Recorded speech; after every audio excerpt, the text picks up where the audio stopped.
never walk this road, then you can talk shit. Gambling with my life, but I refuse to go for nonsense. This the life I chose, this all I know, ain't many options. About to tell the truth, I make the rules like I'm Fleece Johnson. What's up? This is Big Lee with Hustler Spirit. What's up, Fleece? Man, what it is, man. That's how we used to say. Hey, it's hot. It's hot out here today. Yeah, it is. And that's how I like it, man. Let's go ahead and get right into it. We got a lot of questions too. But I want you to tell me about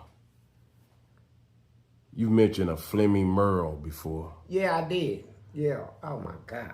I don't know if you told me the story about it, but what was you saying about him? Man, Fleming was like, he was a gangster, first of all.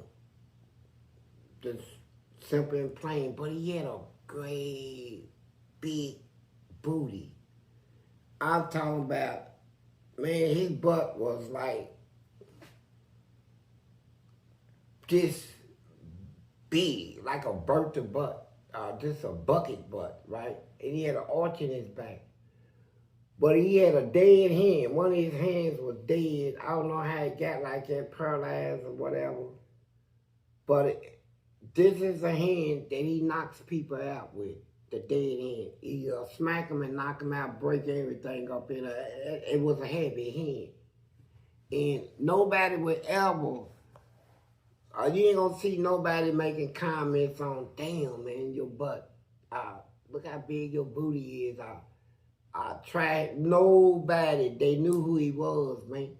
And on the streets, the word on the street was, you know, all the boosters and stuff, the ladies that, you know, got there and got money, got it from the soldiers, went down to the army bases and stuff. And, you know, Fleming used to put on a dress, you know. And when he was in the free world. Yeah. He used to put a dress on with these girls, these money girls, man, and they used to walk in them places and get them soldiers to leave, walk outside, and he'll smack them out. One blow, he knocks them out, man. He had 3 of them laying out one night, man. And one night, 3 soldiers, they rob them, take their money and stuff, right? And so, in penitentiary, I used to watch Fleming all the time, man. He walks quick, that big old butt be shaking back. And he wears his pants, he ain't got no choice but all his clothes look tight on him. You know, because to fit his waistband, then his butt sticking way out like that. And but when he fastened his pants, it's tight, man. But he wasn't gay.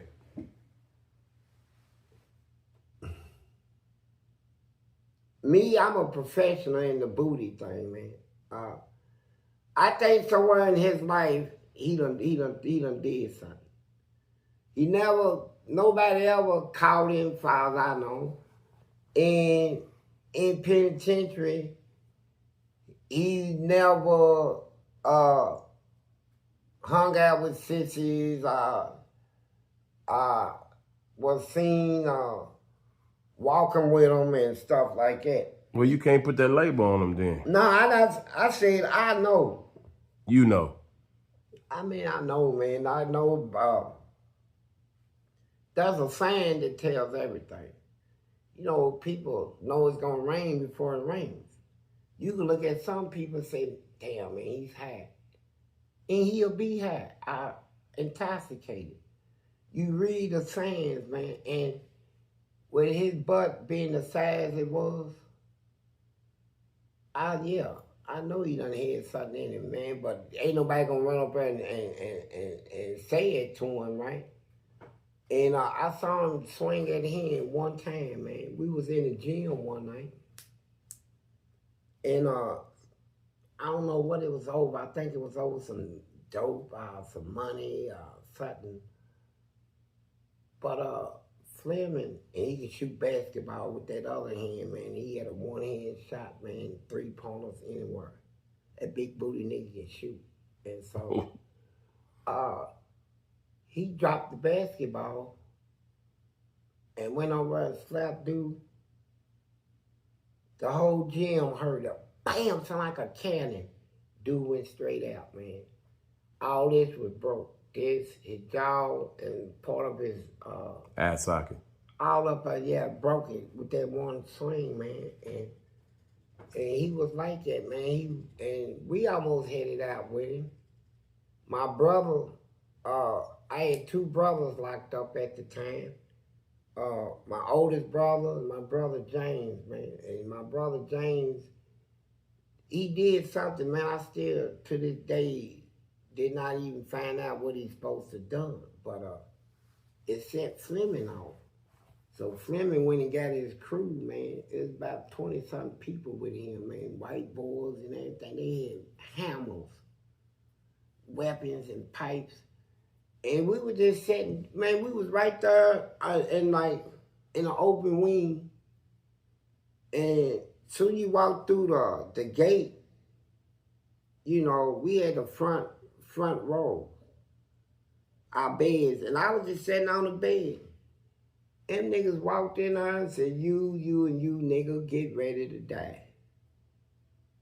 Man, I like to piss. I was, what the fuck? I jumped up out of the bed, then Hard Rock coming out, and that nigga's a killer for real, little black, real black, hard, real built. You know, they call him Hard Rock, man. Hard Rock is a killer. He got killer instinct, all that stuff in it. And I jumped up and I grabbed a time jar. You know, they used to have time jars then made out of glass. So I grabbed it and popped it on the wall where you can see the cut edge and stuff. So my brother asked, what is this about, right? He said it was about my brother James done something and all that. So my friends, Billy Jones and James Martin, they came in the wing, went back and grabbed their stuff. And they said, yeah, there ain't gonna be no game, you know. They said, what you gotta do with it, Billy? Billy said, you know, don't worry about what I gotta do with it. I'm gonna handle these my people and all that shit, man. And so it didn't boil down to nothing. My brother talked to my brother. Whatever he done, they worked it out or whatever, man. But I wasn't ready for that one, man. Yeah. But you know, you meet all kinds of people in prison, man. And besides Fleming, there was a guy in there, boy. His name was Alonzo Palmer. He's out of Louisville. Light-skinned brother, man. About 5'11", 180. But Alonzo was a hustler, man. Smooth talk. The women say he was that. You know, Billy D. Williams in ghetto, up the ghetto, right? And so, he used to get weed and dope in all the time on visits. He had a little connection, man. We was getting it in and getting it. But he had this one dude that was, everybody said he was retarded. They call him Ego. And he walked like flat-footed. He came back up because he'll fall because he's flat-footed. He can only go forward. And he never took care of himself and all that. So Alonzo Palmer, they called him Bowdy. That's his nickname, Bowdy. And so he came off the visit with a lot of money and a lot of dope. And he gave it to Igor to hold. Cause he didn't think nobody would respect this crazy man of having all this dope and stuff. Cause people, they was robbing. You had all the robbers in there at the same time. So they doing it in prison, robbing and stuff, right? Stealing. And but my friend Billy Jones, he got whiff of it. So he went to Igor, knocked him out, and took the dope and the money. Come down to the wing, so me and James Martin, we sitting in there. He walked in there and showed it to us. So we went over to him, where you get it? He told us what he did. So when Alonzo come and check on him and he tell him what he did. So he was standing in the honor dome. That's like Dom 7. We in Dom 6. That's called the projects. You know, where he stayed at, it's like the suburbs, honor. That's the good guys. They kiss ass to get there, right? Snitch and everything, get in, honor status, right? More privileges. Well, next thing I know, here they come. Here come Alonzo Palmer, Baldy, his crew, a whole bunch of white boys, they had sticks and stuff. We looking out the window. I said, here they come, Billy. So we get our weapons and stuff. It wasn't number 3 of us. It was about 30 of them. They come through the thing, and I told Dude and I go up there at the gym and tell my brothers then, man, because we got an army get ready to come down here. So Dude left the dorm, and they come in the dorm, man, and they was, Billy's on this side. He's standing on top of a bed. He jump off a bed and jump on top of another bed. And Jay Martin was right there, and I'm coming through the middle, right? I said, yeah, we breaking motherfucking bones. We breaking bones, so we backing them up out of our wing. We coming forward. I said, get him over there, Billy. So we'll run over, we'll swing, they'll swing, we'll swing, they'll swing. And you can hear the pipes hit each other, make that noise and shit. But they kept backing up. So now we got him out of the wing in the hallway. The guard, scared to death. He locked himself in the bathroom, locked his office. Everybody thought this was going to be a massive killing war, right? So Dude got a message to my brother and them. We done backed them out of the hallway outside now. So we outside. 3 of y'all backed out 30 people? Back 30 of them. 3 of them. We backed all of them up outside, man. We rushing them, they rushing and all this stuff. So I said, watch your back, Billy. And I run over and swing here, motherfucker. And then somebody said, watch out for me, And we was turning around and all that. So my brother and them come from the gym. You can see him running down there. Man, I'm talking about, boy, you talking about message. And then all of Billy's people, Jay Martin's people, man, and we throw. How many did it end up being of y'all? Man, I said we had at least about 60 or 70, man, against them. And they was running up and they were, man, blows were hitting there. Ain't no touching pipes. And we was getting in there. Now we bringing blood out of them there. The guards, they come down out with a machine gun. So did. They shot it. They shot the windows out. Everybody know about that. They shot the windows out of all the windows. Everybody hit the ground, lay down. They said, you better not move. Everybody was like, damn, they serious, man, don't move. But I went through all of that, man. And I remember all them years in prison, man. Thugging out in there, man. You gotta survive when you're going out. But here's the catch. I just wonder why they making such a big fuss out of it. An inmate tell you, he run up to the guard, tell the guard somebody robbed him. Somebody broke in my cell and stole this and stole that. What are you locked up for? What did you think when you was on the street and you robbed somebody, took their shit, or you went in their house and took all their stuff? I know, but you argue about y'all having rights in there now. Yeah, we got rights, man, but you gotta fight for your rights, bro. It ain't rights that you just say, hey, I got constitutional right now, prove. Fight for it. It's just like you got a lot of people coming in prison with a lot of time. And they done been brainwashed to think that just cause the judge said you got 20 years or 50 or 10 or 12 means you got to do that, right? They come in prison. We take the case, hear about the case, and we tell them, they couldn't do it. They couldn't done this. That's a violation.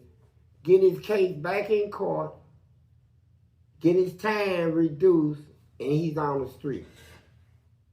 You know, and so, I'll tell you what they used to do, though.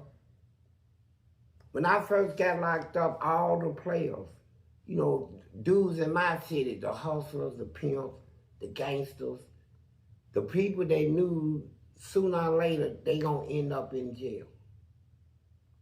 Now these guys got hoes working for them.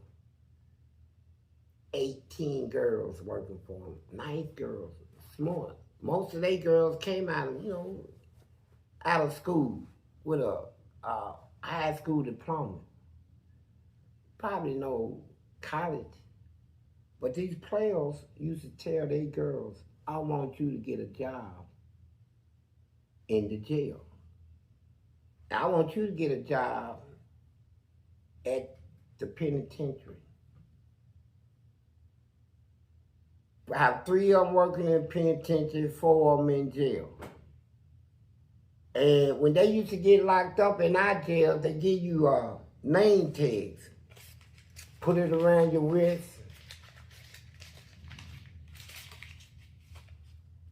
Your name is on her, and when you go into court, when you getting transferred to a prison, you getting out, they'll call your name. And you walk up her, and you stick your arm out, and they'll see the name on your ID, on this little wristband. And they'll take you down and process you and release you. Well, these girls that was working in the jail for these pimps, they used to take and put other people's names, people that is scheduled to get out, give them down.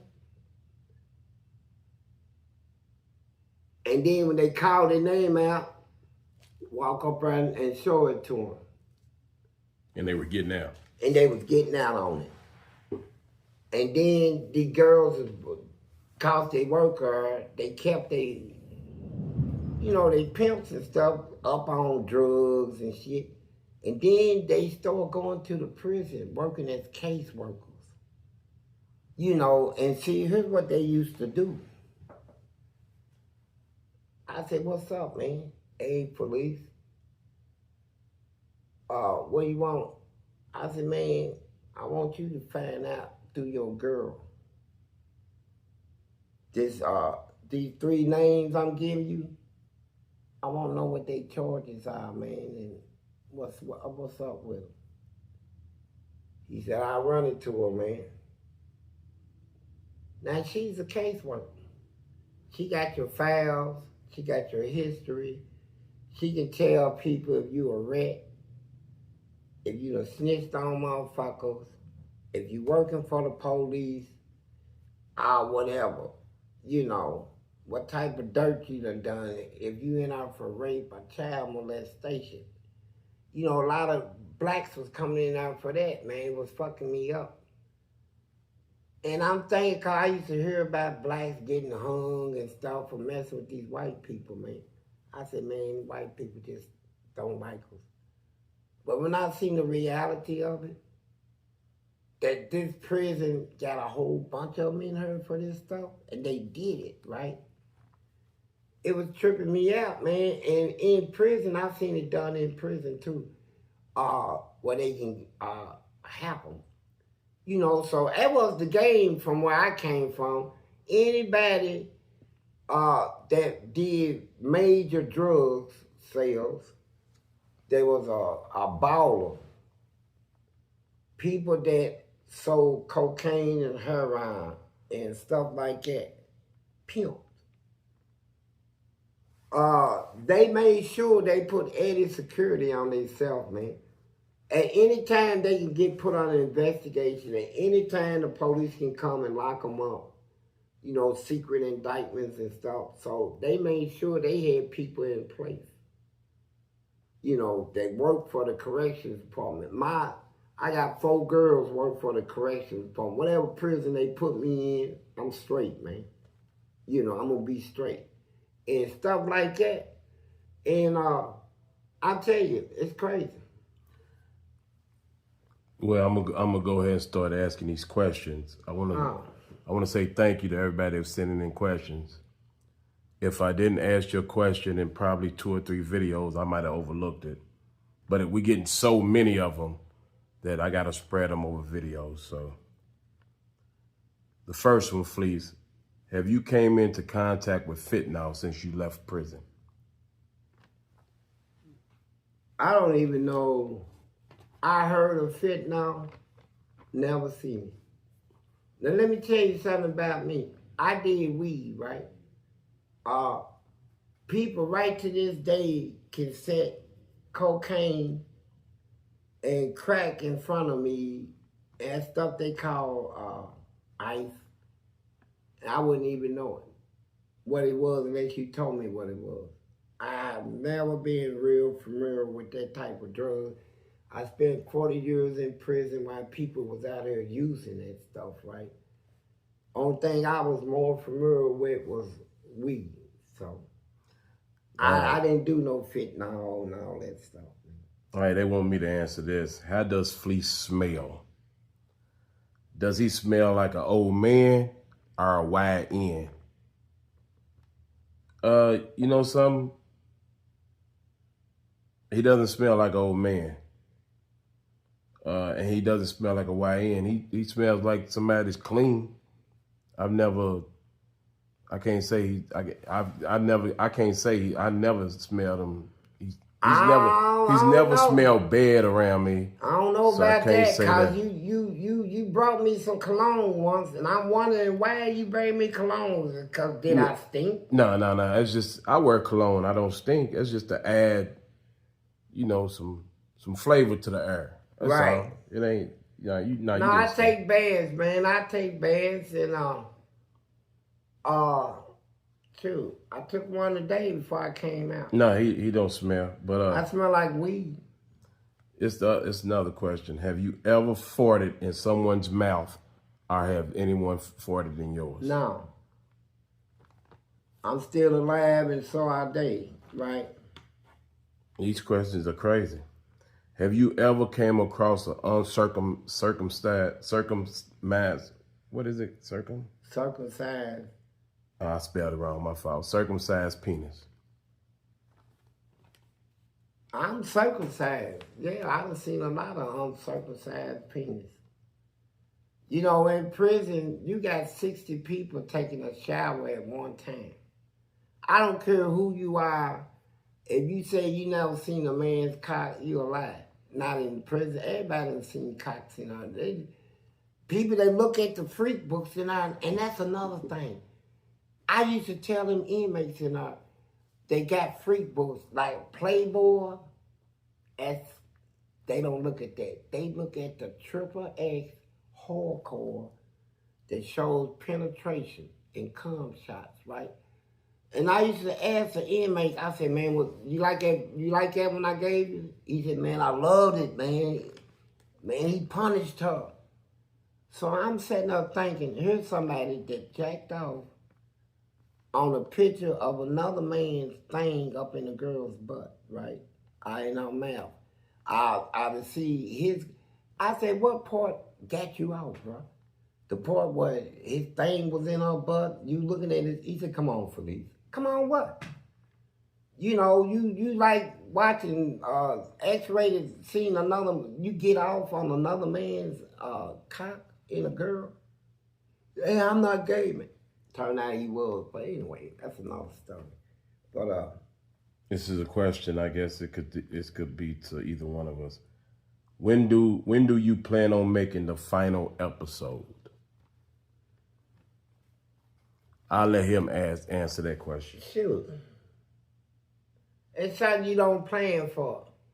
It's something that just come naturally by circumstances, situations, whatever the mood is at that time, right? And so right now we have no set date to shut nothing down. 5 weeks concerned, we're gonna do it till we die. And so circumstances can mess it up, right? I agree with that. Were there ever a time where you was actually doing your time in peace? Yeah, a whole bunch of times. A lot of times, man. I set my mind where I can close my eyes right now and actually won't put myself wherever I want to be and can be anything I want to be and actually see it, feel it, and hear it as if I'm living it, right? And I used to stay in that dreamland a lot, man. And that's why it didn't affect me so much. Hi, this is, told you some of these questions are crazy. Now, they good questions. This one is, when did you bust your first nut? It was in prison. It was in a man's butt. And, cause like I said, I went to prison as a child, man.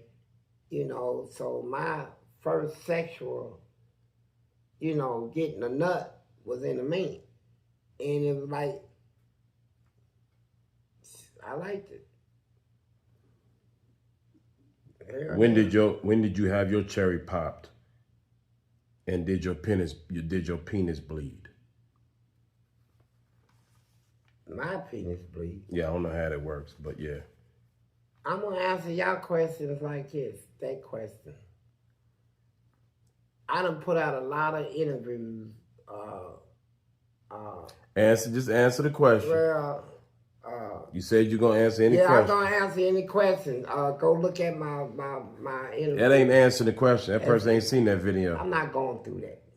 Have you ever had your cherry pop? I'm not That's going a yes or no that. question. I ain't going through that. So we can go on. We going on anyway.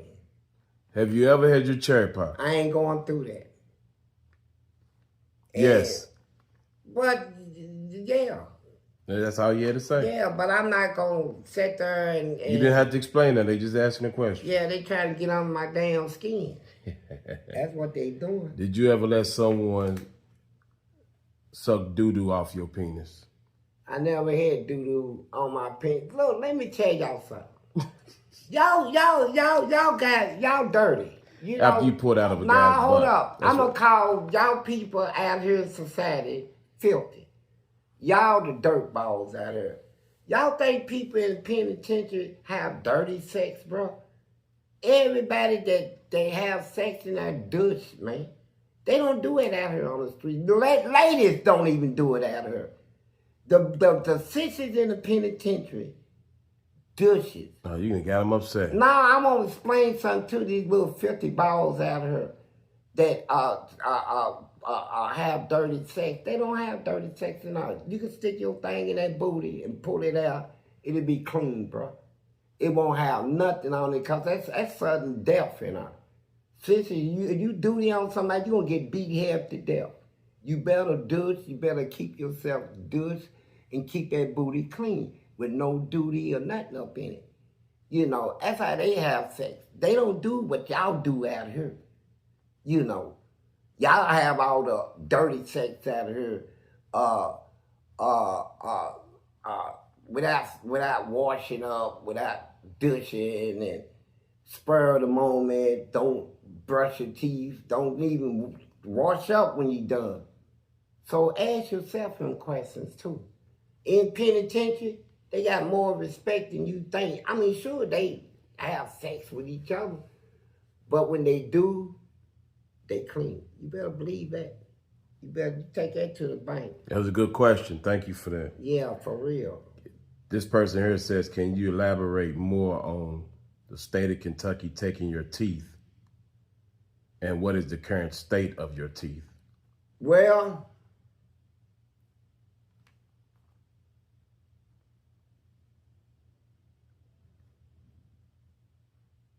It is what it is. And I'm saying it like that because I see that it's a legal reason you probably made that statement. And I'm going to answer it in a legal way, right? It is what it is. I'm going to just leave it right there. You think it's a setup, huh? Yeah. All right. Setup question. This person said, I'm a married man. I got married. I'm a man. I got married since I've come home from prison. How do I tell my wife that I've been with another man? And I think she does suspect something. Well, you don't tell her. Because here's why. Now, you say she's already your wife. So if you didn't tell her in the beginning, you don't need to damage her right now, right?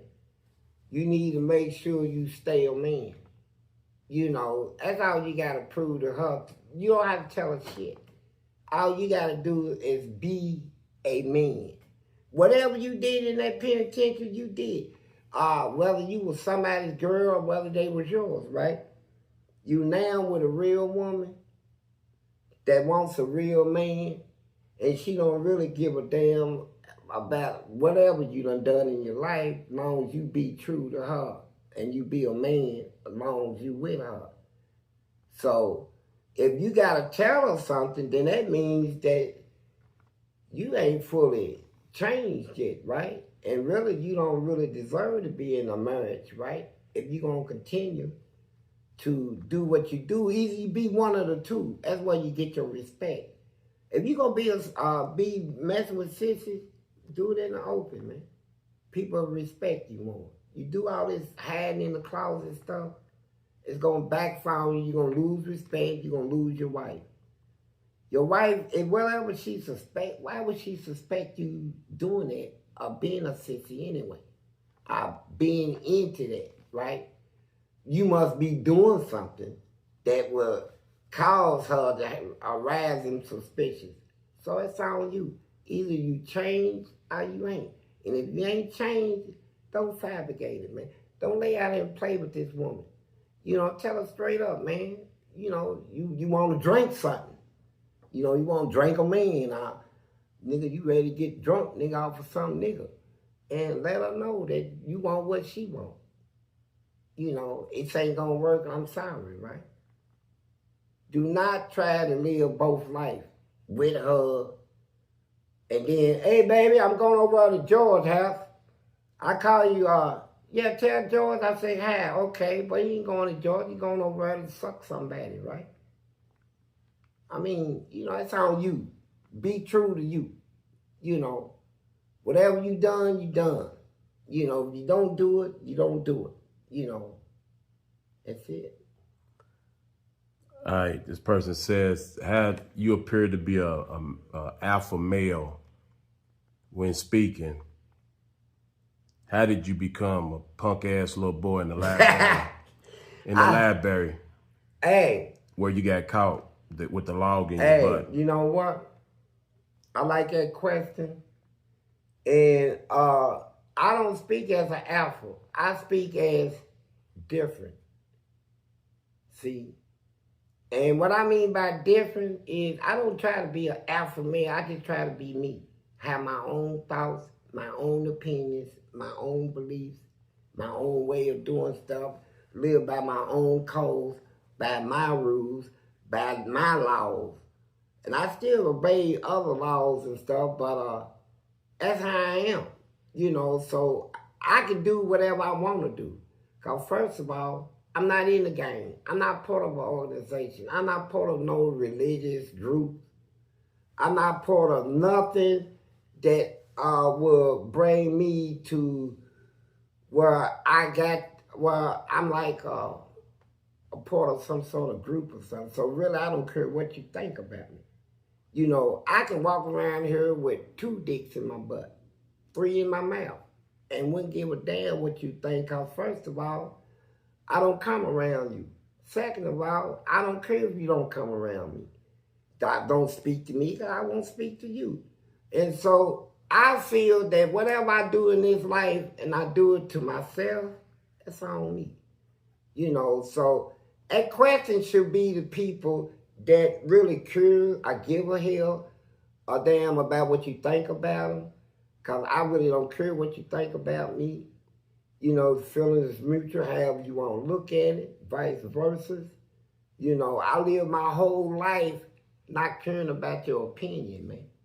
Your opinion don't put food on my table. It don't pay my bills. We telling people to send in questions. Yeah, I'm telling you to send in questions. Why are you getting upset? No, I'm going to answer your question. He said some ass punk ass little boy. Well, How did you become? You called me out of my name. I'm not no punk ass little boy and all this stuff. So, by you bringing it to that level, I'm speaking to you on this level, right? Above yours. And so, and I'm sending it back to you with knowledge and wisdom, right? Not just with a back and forth, you saying something, I saying something. You know, it don't work like that. You know, I'm going to give it to you with knowledge. You know. That's right. Do you have any regrets of being the bottom in prison? Man, I was somebody, you know what? This attack on me is like it's an attack, right? And so, won't you go to the penitentiaries I've been in and ask the people in there about me? All right, Fernando, try to make the questions a little more educational and respectful. No, they are respectful. Because you're not answering, you're getting upset. You're not even answering the question no more. No, you ain't letting me answer. I just gave you 5 minutes to answer questions. You still didn't answer. Well, why should I be given a time limit on answering? Because you're not answering them. Man, I'm not.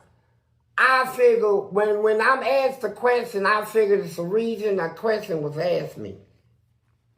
It goes through my mind process. My mind process questions, right?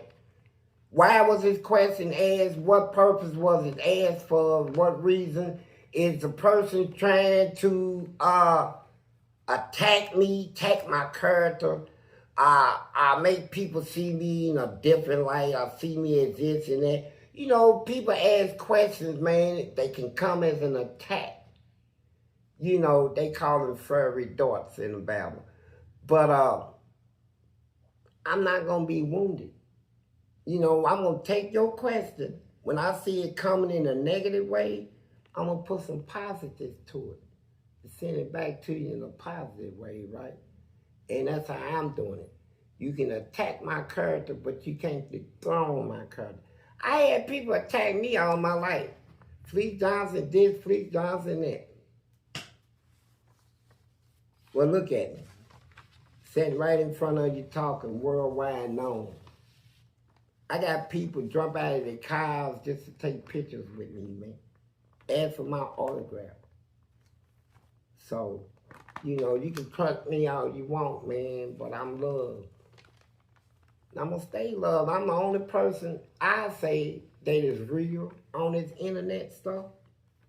They can stand in front of you, tell you the truth about me and not care what you think, man.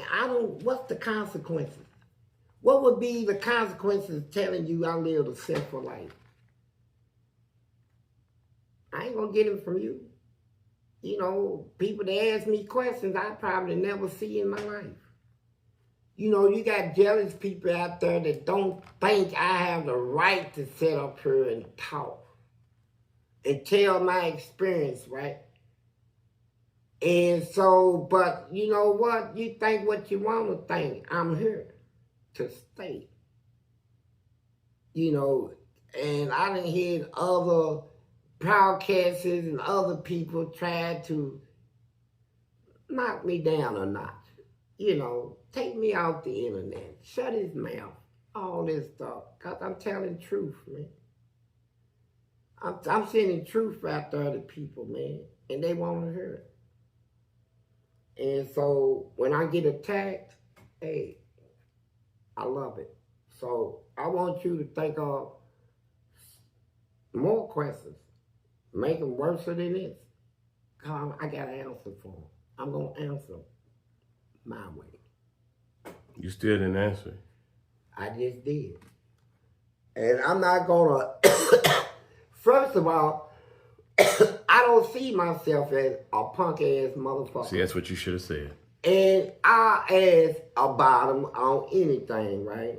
I'm top dog in all I do, bro. Ain't no bottom shit. And so, you know, how you refer to me is not how I see me. You know, the punk ass, this and that, right? It's a lot of people thought I was, and they did. And so a lot of them is fucked up and dead. Anybody stepped there with me, I took them to lunch and fed them. Hey, you nigga boy, everybody been with him though. See, that's what these niggas don't talk about, these niggas out here. Every nigga that hit that penitentiary, that heard of my Reese, and wanted my Reese, especially the balling niggas, the niggas that ball, keep money and shit, got reputations and shit. If they say I know my Reese Sloan, he called himself retarded. Say he looked like Janet Jackson's sister, and He did what? Looked like him. Like Janet Jackson. Sister, retarded. Shut up, man.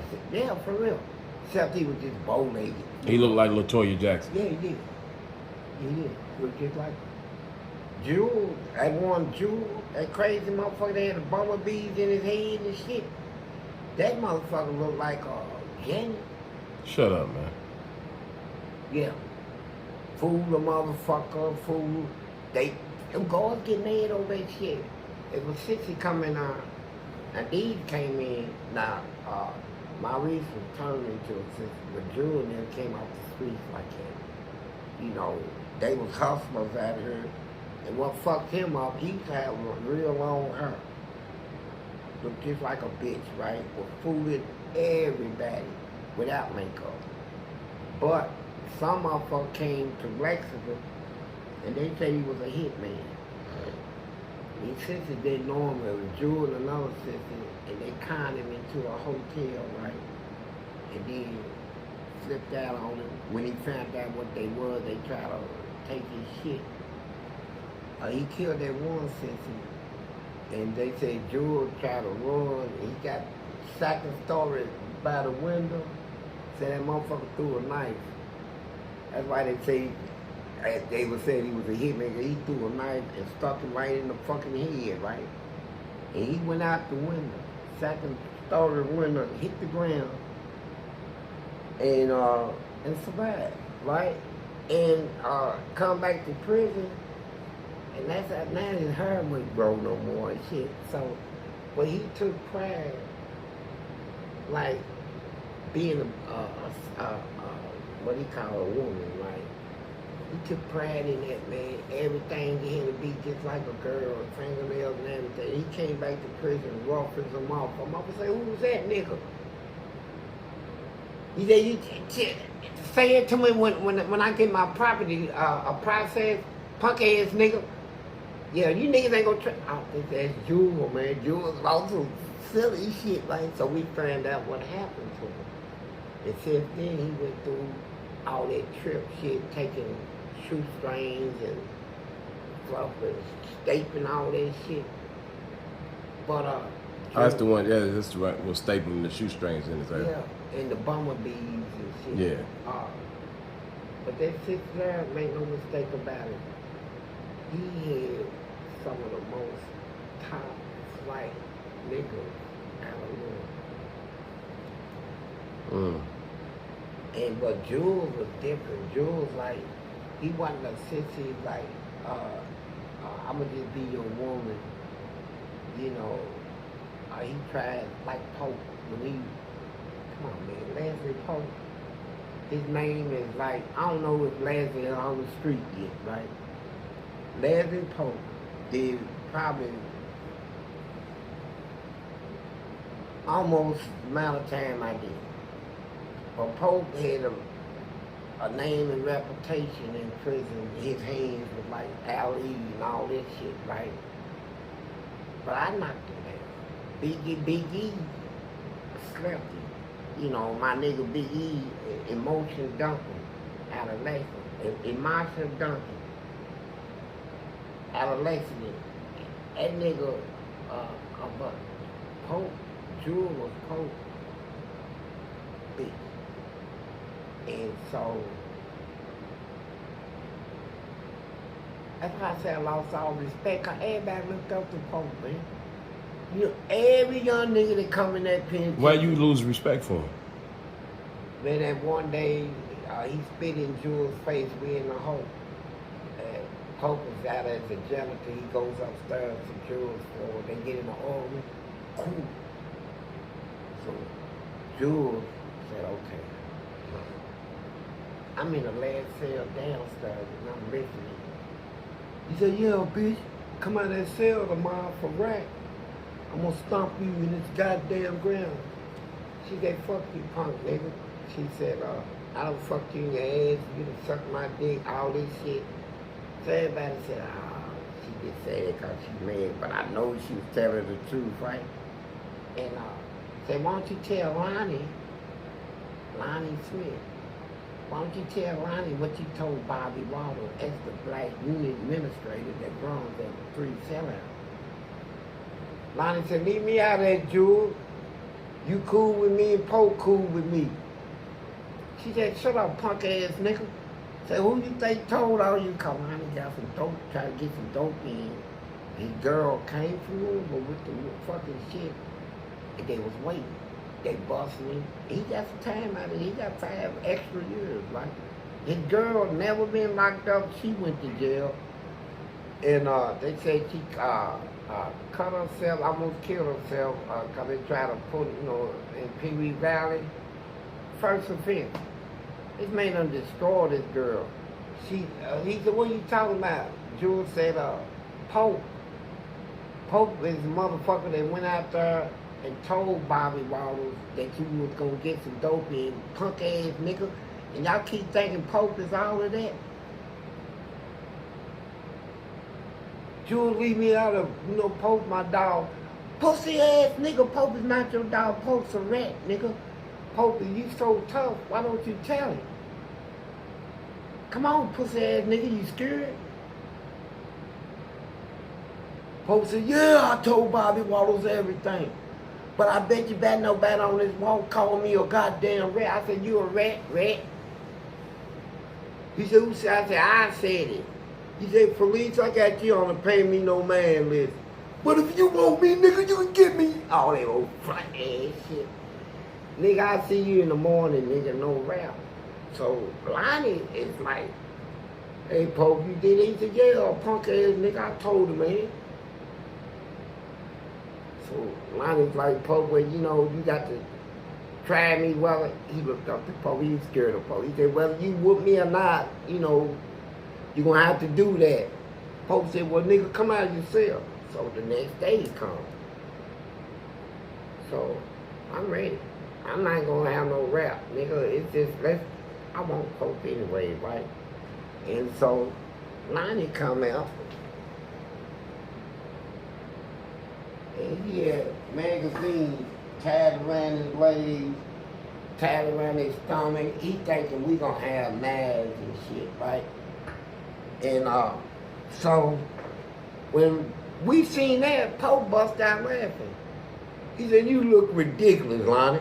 All the nigga gotta do is push you gonna hit the ground, nigga. And we all started laughing, and so he didn't want no beef. But I don't understand. I mean, I'm in prison, and I'm hearing about all these tough asses, man. These just guys that was beyond tough on the street with pistols. They in prison snitching, man. Now, what he told on Lonnie didn't get him no time cut. It didn't cut his time in a hole in prison. He didn't. Only thing he was just out there working as a janitor. And I say, I'm sick of these niggas, man. I'm sick of all of them. Hey, you nigga boy. Everybody been with him, though. See? That's what these niggas don't talk about, these niggas out here. Every nigga that hit that penitentiary, that heard of Maurice, and wanted Maurice, especially the balling niggas, the niggas that ball, keep money and shit, got reputations and shit. If they say I know Maurice Sloan, he called himself Latoya. Say he look like Janet Jackson's sister, and he did what? Look like him. Like Janet Jackson. Sister, Latoya. Shut up, man. Yeah, for real. Except he was just bow-legged. He looked like Latoya Jackson. Yeah, he did. He looked just like Jewel. That one Jewel, that crazy motherfucker that had the bumblebees in his head and shit. That motherfucker looked like Janet. Shut up, man. Yeah. Fool the motherfucker, fool. Them girls get mad over that shit. It was 60 coming on. Now these came in. Now, Maurice was turned into a sister, but Drew and them came off the streets like that. You know, they was hustlers out here. And what fucked him up, he used to have real long hair. Looked just like a bitch, right? Was fooling everybody without makeup. But some motherfucker came to Lexington and they said he was a hitman. His sister didn't know him. It was Drew and another sister, and they conned him into a hotel, right? And then flipped out on him. When he found out what they were, they tried to take his shit. He killed that one sister, and they say Drew tried to run. He got second story by the window. Said that motherfucker threw a knife. That's why they say, they would say he was a hitman. He threw a knife and stuck him right in the fucking head, right? And he went out the window, second story window, hit the ground, and survived, right? And come back to prison. And that's now his hair wouldn't grow no more and shit. So, but he took pride, like being what he call a woman, right? He took pride in that, man. Everything he had to be just like a girl, fingernails and everything. He came back to prison, rough as a motherfucker. Mama say, who was that nigga? He said, you say it to me when I get my property, a process, punk ass nigga. Yeah, you niggas ain't gonna try. I think that's Jewel, man. Jewel's also silly shit, right? So we found out what happened to him. And since then, he went through all that trip shit, taking shoestrings and fluff and stapling all that shit. But, that's the one, yeah, that's the right, was stapling the shoestrings in his hair. Yeah, and the bumblebees and shit. Yeah. But that six there, make no mistake about it, he had some of the most top flight niggas out of the world. And but Jules was different. Jules, like, he wasn't a sissy, like, I'ma just be your woman.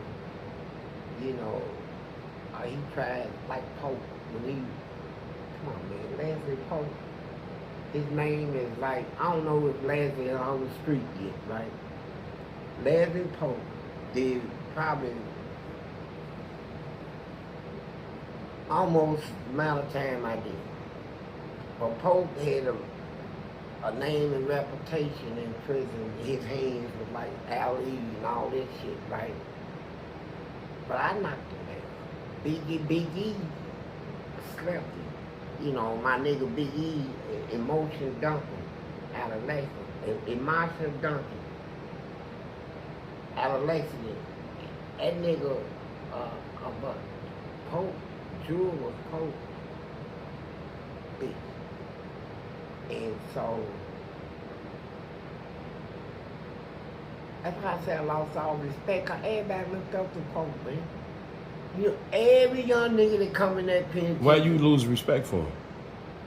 Man, that one day, he spit in Jewel's face, we in the hole. And Pope was out as a janitor. He goes upstairs, secures for they get in the oil room. Cool. So Jules said, okay. I'm in the last cell downstairs and I'm listening. He said, yeah, bitch, come out of that cell tomorrow for rack. I'm gonna stomp you in this goddamn ground. She said, fuck you, punk nigga. She said, I don't fuck you in your ass, you done suck my dick, all this shit. So everybody said, she just said it because she's mad, but I know she was telling the truth, right? And said, why don't you tell Lonnie Smith, why don't you tell Lonnie what you told Bobby Waddle as the black unit administrator that runs at the 3 sellout? Lonnie said, leave me out of that, Jewel. You cool with me and Poe cool with me. She said, shut up, punk ass nigga. Said, who you think told all you? Cause Lonnie got some dope, tried to get some dope in. His girl came from him, but with the fucking shit, and they was waiting. They busting him. He got some time out of it. He got 5 extra years, right? His girl never been locked up. She went to jail. And they said she cut herself, almost killed herself, because they tried to put, in Pee Wee Valley. First offense. This man done destroyed this girl. He said, what are you talking about? Jules said, Pope. Pope is the motherfucker that went out there and told Bobby Wallace that you was gonna get some dope in, punk ass nigga. And y'all keep thinking Pope is all of that. Jules, leave me out of, Pope my dog. Pussy ass nigga, Pope is not your dog, Pope's a rat, nigga. Pope, you so tough, why don't you tell him? Come on, pussy ass nigga, you scared? Pope said, yeah, I told Bobby Waddles everything. But I bet you bet nobody on this won't call me a goddamn rat. I said, you a rat? He said, who said? I said, I said it. He said, Fleece, I got you on the pay me no man list. But if you want me, nigga, you can get me. All that old front ass shit. Nigga, I see you in the morning, nigga, no rap. So Lonnie is like, hey, Pope, you did it? He said, yeah, punk ass nigga, I told him, man. So Lonnie's like, Pope, well, you got to try me. Well, he looked up to Pope. He was scared of Pope. He said, whether you whoop me or not, you're going to have to do that. Pope said, well, nigga, come out of your cell. So the next day he comes.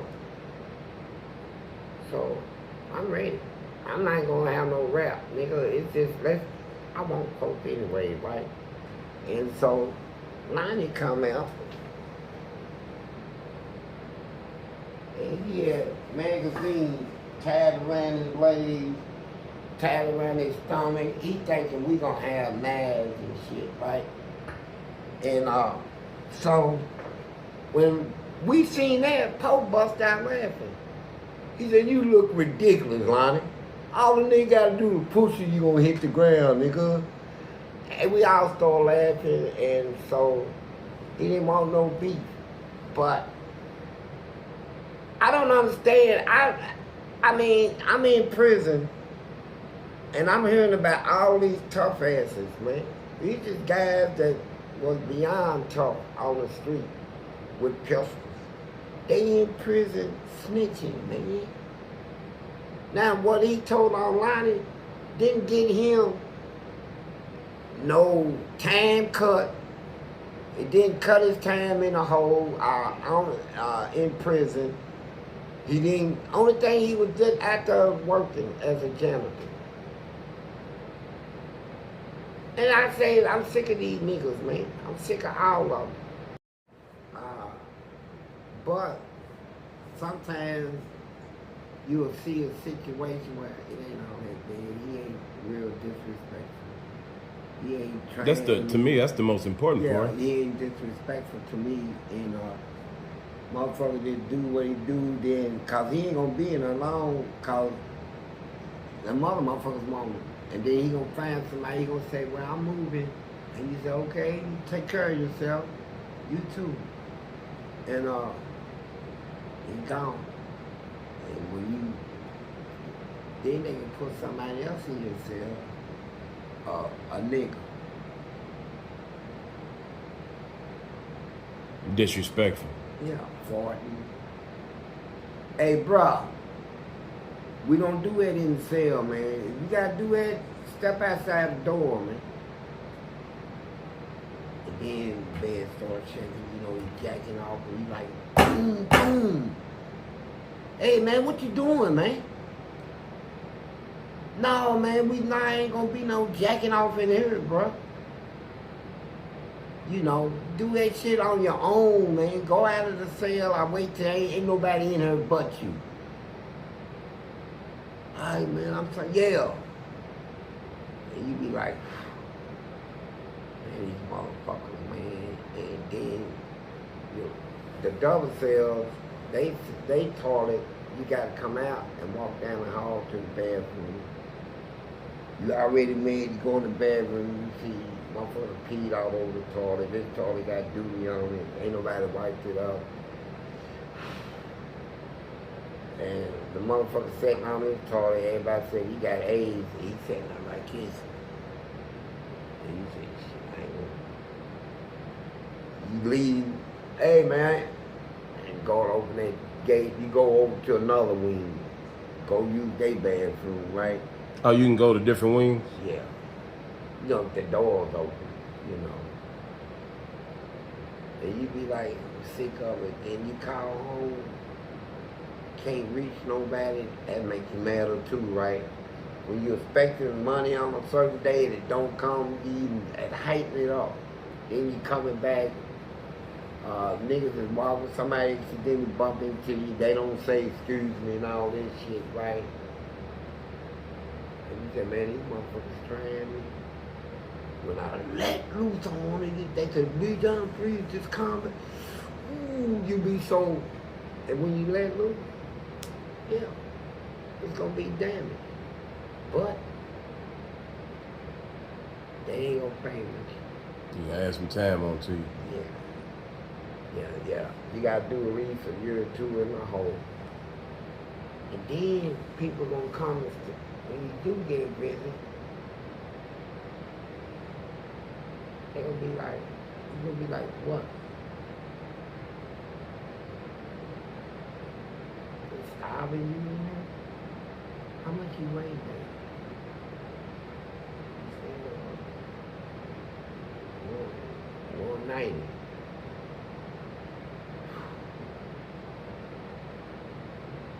Everybody don't lose weight when they go to prison, though. I see some people get out and they flabby, they look fat, flabby and everything. Well, you got people that go in there, they lose weight. If you go in there and you ain't got money, You're gonna lose weight. look, this ain't no lie.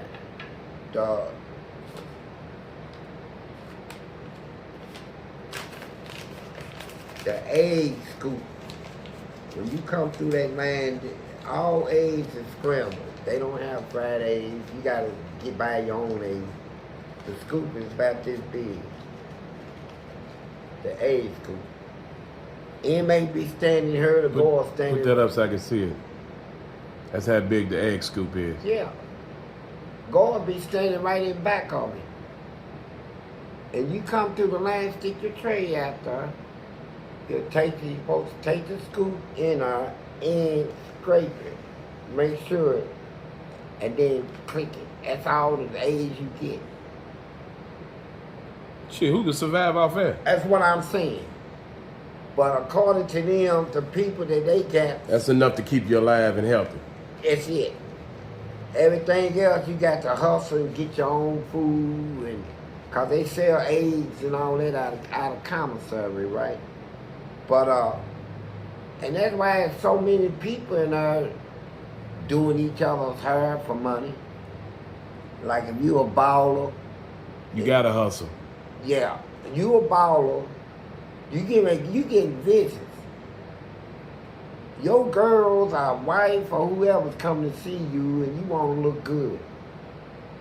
You go to an inmate and they thought they doped in her.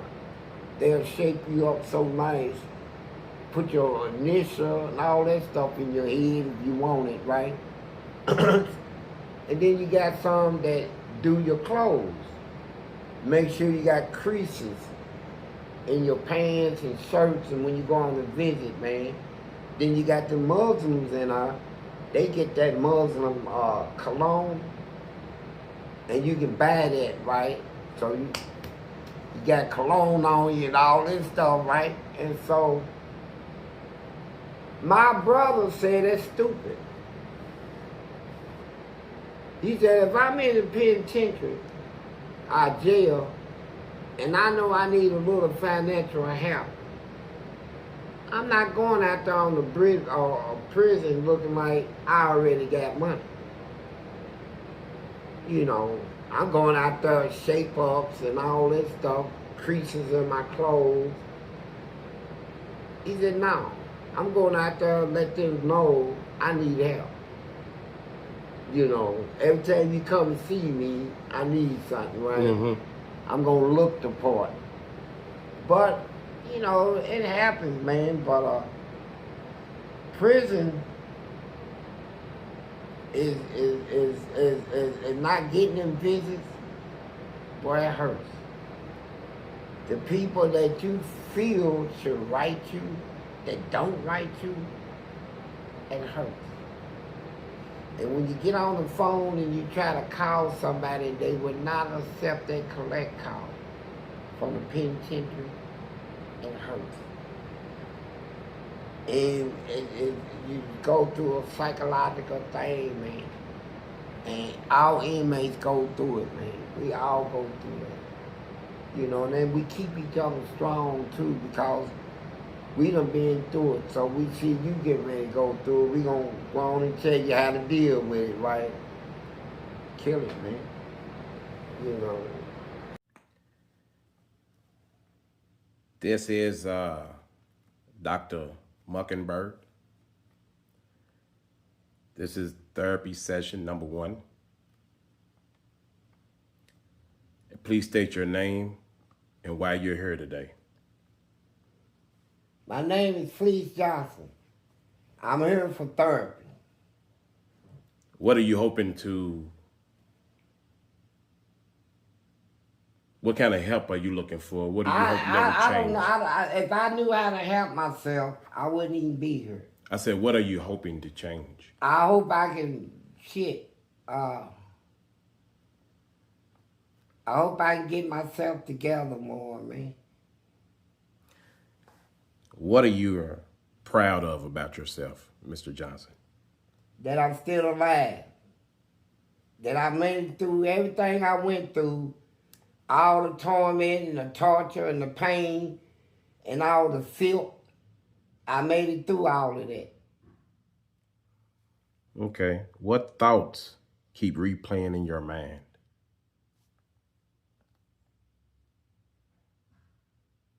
Booty. Just booty.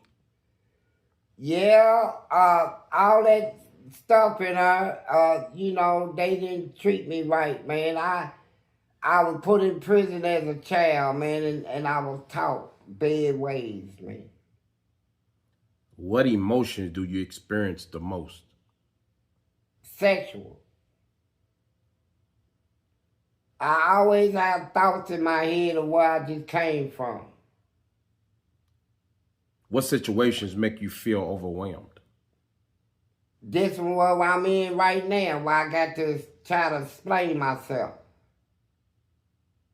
It overwhelms me. Because I don't think I should be explaining myself. Why not? You're in therapy. I don't know what therapy is. That's when you come and you lay on the couch and you tell me your problems and I help you solve them. But I like to get to know you first. In what way? In a better way so I can help you. Mentally, emotionally. To dive into what bothers you. Okay. What relationships give you strength today? My relationship with God. We're really not getting too far. How do you usually respond to hurt? Hurt back. But here lately, I've been like taking it. I've been taking it on the chin for real. What do you mean by that? You know, without a respond to retaliate, right? Because if I'm hurting, that means somebody's hurting me. And I try to hurt them back. But I ain't been doing that. I just been taking it. How do you talk to yourself when you make a mistake? I just do. What do you say to yourself? I say a lot of stuff. I don't say the same thing. I say different things like, damn, why I do this? Man, you should have known better. You should have known. I be, crucifying myself. Why you keep doing the same thing, falling for the same shit? What is one fear you're holding? What one fear is holding you back?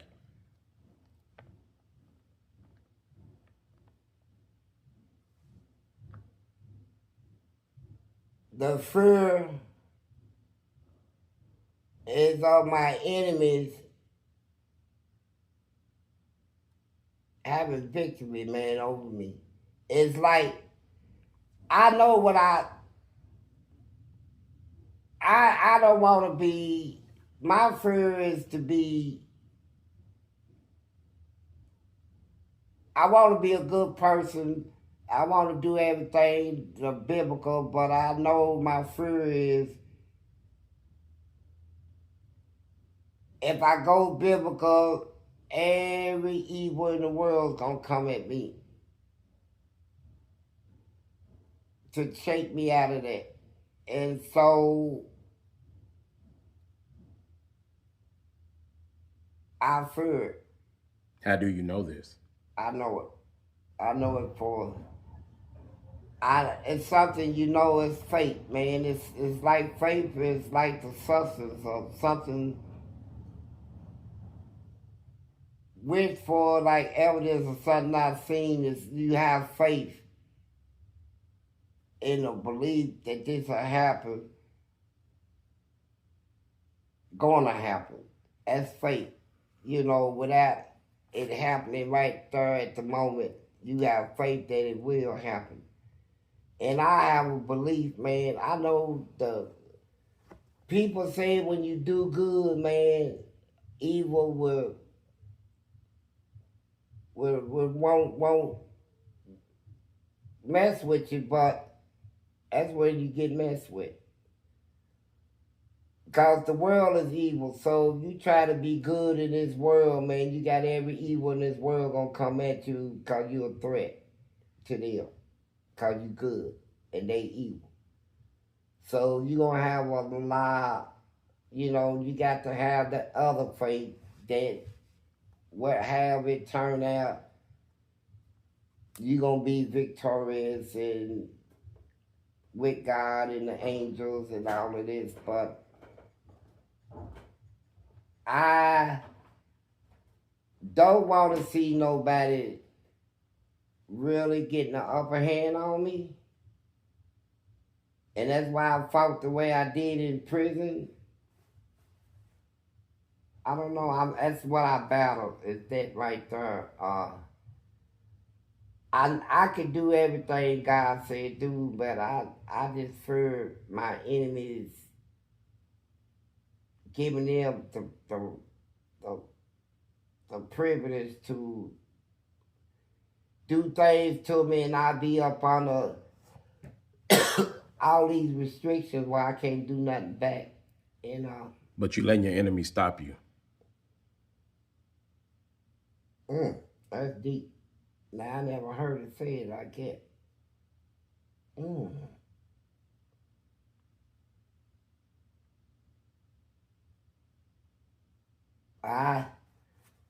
I guess I never looked at it like that, but it's something to think on. We'll come back to that.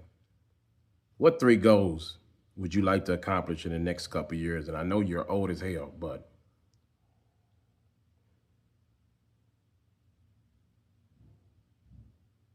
to be established to where I got my own place and transportation. And you said it like you don't have those.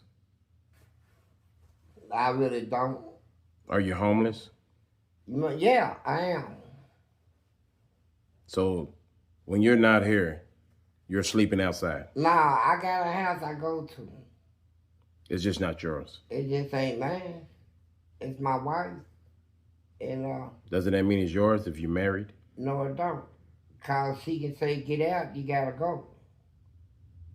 And so it ain't mine until I got a house where can't nobody put me out. You know, I can put them out. You can't put me nowhere.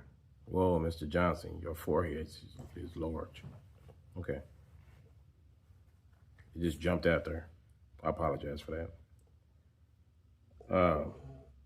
If life had a pressure gauge, where would it be today, 1 to 10? A pressure gauge? Yeah. If life had one, you could rank it from 1 to 10 on pressure. What would you rank it at? What, pressure to me? Mm-hmm. Shit, around 8. That's pretty high. Yeah, it is. I'm up on extreme pressure. You must be going through a lot. Yeah, when you can take a lot, you're allowed to go through a lot. That's right. That's right. That's a good way to look at it. What are you doing to release that pressure? Smoke weed. Besides that? Read my Bible. Okay. That should help a lot. Yeah, when I get time to read it, when I'm not disturbed, man, I pick the Bible up and then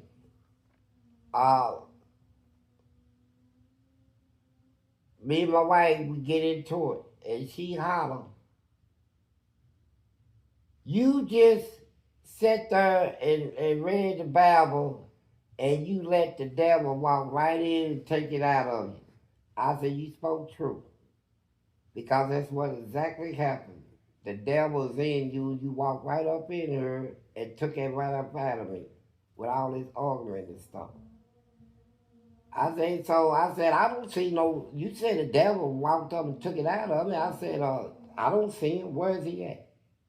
Only person walked up here was you. You walked up here running your mouth, arguing. You took me from my Bible to an argument. And yeah, that's the devil in you. Yeah, you spoke true. So is any other blame yours? Yeah. I hadn't heard you blame yourself. I just told her that she wasn't blaming. No. I'm asking you, what could you have done different?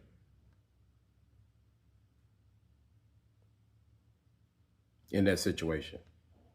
Prayed, man. I should have just blessed her, prayed, and ignored it. Okay.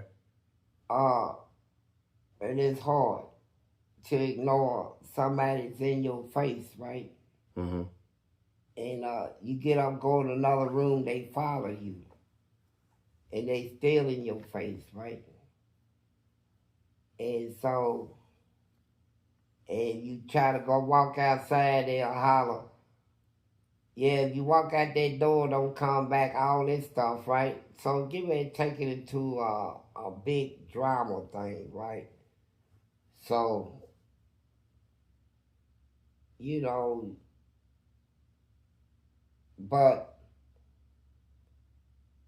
I stayed convinced of one thing, that no matter what you do in this world, whether it's good or bad, right or wrong, you are fulfilling scripture that will bring Jesus back. So we should work on ourselves, right? Whether we battle for ourselves. How do you go about working on yourself? You go to Jesus, man. We can't do it on our own. I mean, you can do your part, right? That's hard. I learned this, man. Them people that he picked as disciples and 12 people, man, when you study their background, who they was and how they lived, like Peter, he walked around naked a lot. You know, he was into that naked stuff. And even when Jesus got crucified and came back, when he came back, he saw Peter was sitting there naked, talking to somebody, and dropped in the water when he found out it was Jesus. Okay? But he did not receive strength until that Holy Ghost came upon him and put that spirit in him, that spirit of strength, man, that we don't have, and the Holy Ghost can do it. And without that, we weaklings, man. We can get taken. So that's all to it, man. And would you agree this is therapy and not church? yeah, I do. Because the difference in church, you got to hear a man's opinion of what he thinks the Bible means and what it's referring to. And a lot of time they preach according to people's wishes, not according to scripture, right? Mm. And they leave out a lot in churches. They don't give you a chance to talk back. Hey, pastor, hold up now. They don't give you get put out of church. Them churches got securities and stuff in to run up on you. And you know what? It got me so aggravated that I started going. And hold on, sir. What are you doing? I'm drinking. I'm sick of this shit. This is therapy. This is not the club. Yeah, this is therapy too.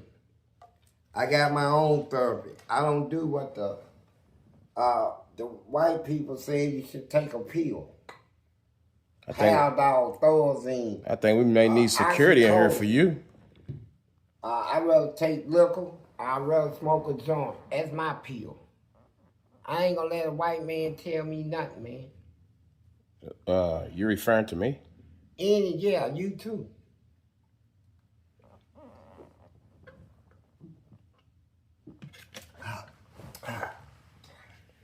What happened? Too much for you, wasn't it?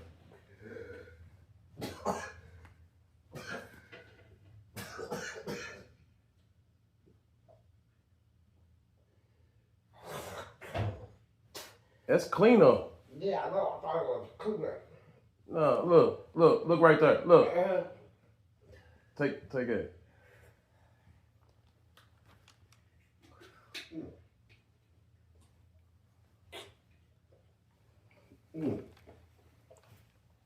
Now, Big Lee, you didn't say we was going to come through this. You didn't say this guy was erratic and out of control.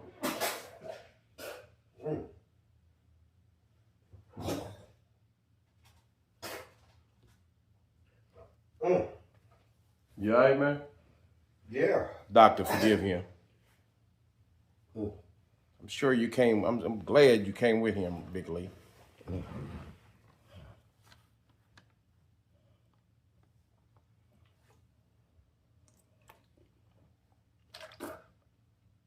I think I'm gonna be sick. Well, we might need to cut this. Now go ahead. You sure? What happened was, Because I don't want you throwing up in my office.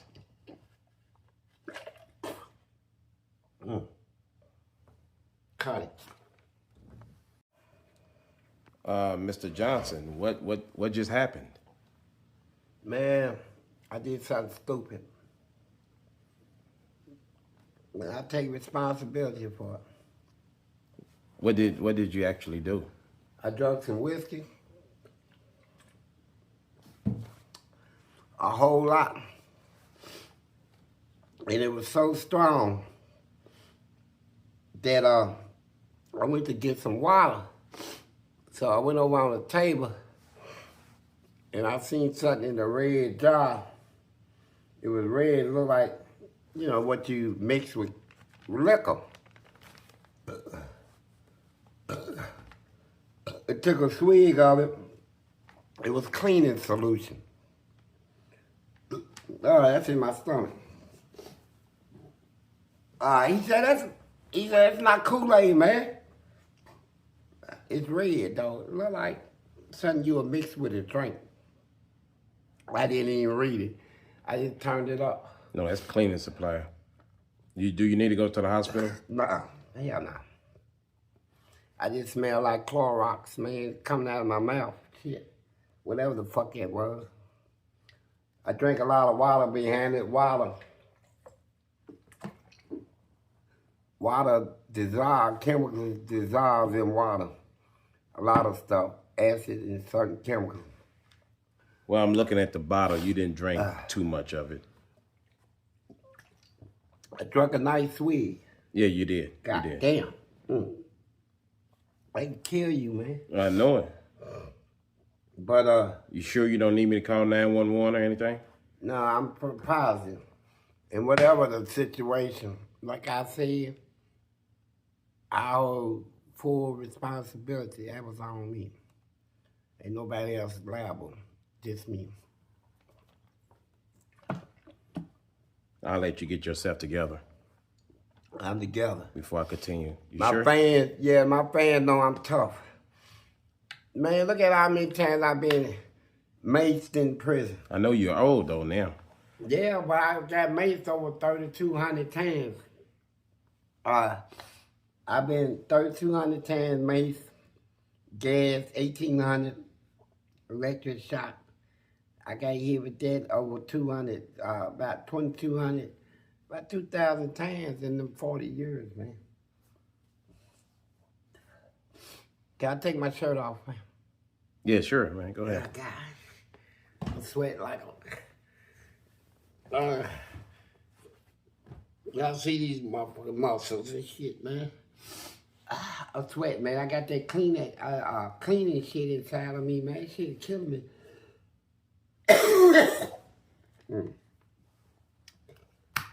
I be sweating. But like I said, I did it. I've never seen this before. I don't know what's going on. Well, let me show you something that you ain't never seen. I'm a hardcore nigga. Are you sure it's not flammable? Well, my whole inside I be like Michael Jackson on the inside. Like this motherfucker. Woohoo! Thriller. Big Lee, are we okay? Are we clear to continue? Yes. Yeah, go ahead. All right, Mr. Johnson. Yeah, you can continue, man. I'm tough like that. Sweating. Well, I got another question for you here to help me evaluate this. When was the last time you felt truly happy?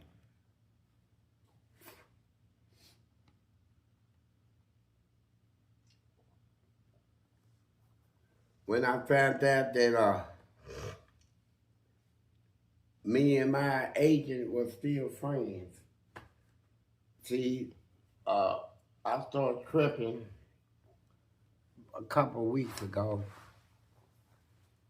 I felt like my agent wasn't had my best interest in man.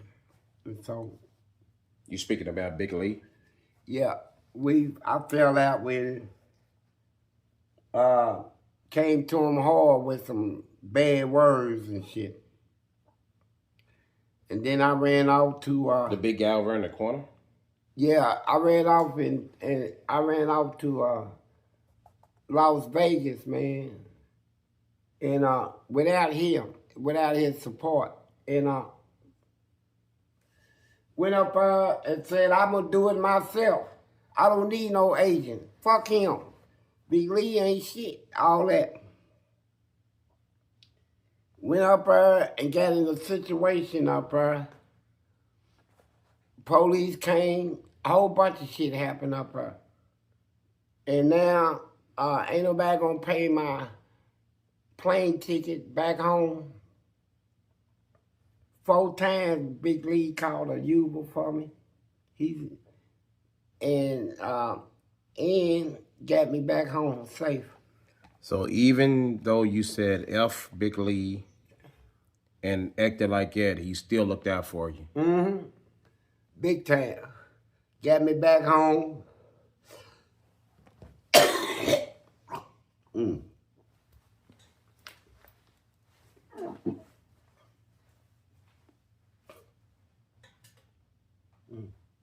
Crop.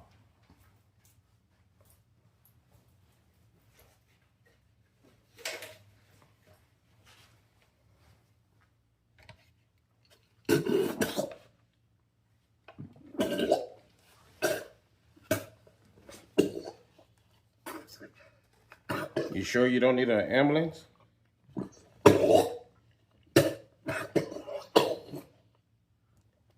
Big Lee, what's going on? He's all right. He's just getting that stuff out of him. He's throwing up. This has never happened.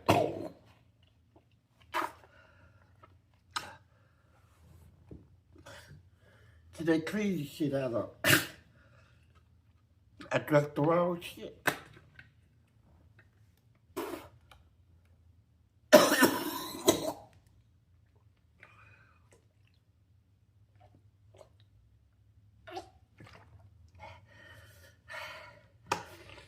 Jesus Christ. Well, I'm sweating. That's how I did in prison. When they throw my food on the ground. I said, bad, man. I drank some goddamn Ajax, whatever the fuck it was.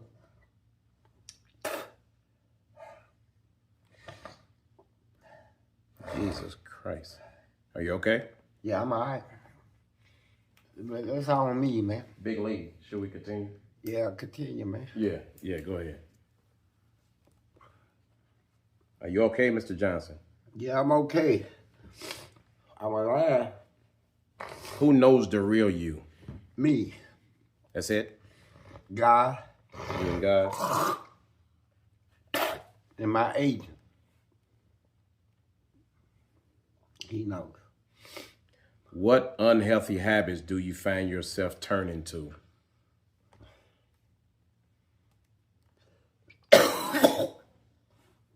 Besides hardcore liquor. I only drunk liquor today. I don't drink this every day. Every month. Soak in the cake. And you believe me, after the day, this is it. Ain't no more of this shit. You know. So, that's about it. Well, we'll end today's discussion with us getting to know Mr. Johnson.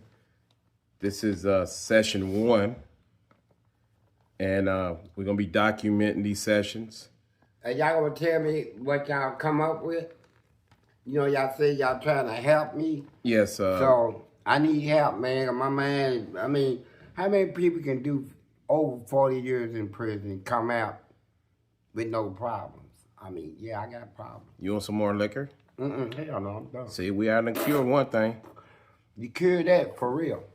It's only one way up. This is session 1. Stay tuned.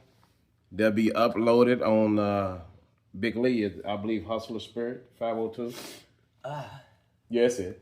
I apologize to my fans, man. I didn't expect this shit to happen. Hey, this is Big Lee. I want everybody. Hold on, doctor. I want everybody to know that this is real. Yeah, it is real. And I'm glad y'all got to see it, because as a friend or somebody that talks to Fleece, Fleece is one of them type people where he has to actually go through stuff to actually learn. So all this is good. Y'all have a good day. Yeah. Doc, are we good? Yeah. Yes, sir, Big Lee, we're good. I want to see you next week, doctor. Sure will. Thank you.